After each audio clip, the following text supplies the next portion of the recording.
Ese wari ubizi idufitiye iki none? Hari tariki ya 5 z'ukwezi kwa karindwi 2025 muri Rwanda Rugby Men's 15 National League habayemo agashya gatangaje ubwo ikipe ya Kigali Sharks nyuma yo guterwa amaga ku mukino wayo wa mbere byayitwaye imbaraga nyinshi irahira kutazongera gukora ikosa nk'iryo yari yakoze ifata umwanzuro yaje kwerekeza mu karere ka Rwamagana yisanga ku kibuga cya Bihembe ho mu karere ka Rwamagana nyine byayibayeho nagahomamunwa yisanze ku kibuga kitagira ubwatsi nakita nka Sahara ya hano Gikondo Mburabuturo.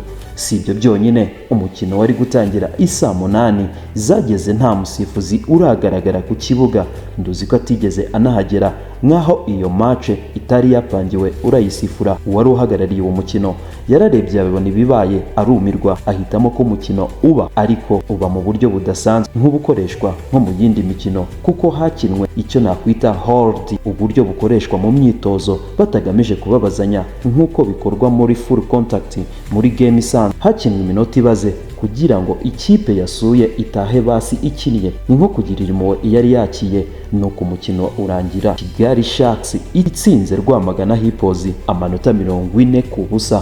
Nuko agashya gataha muri shampiyona ya rugby y'umwaka wa 2025.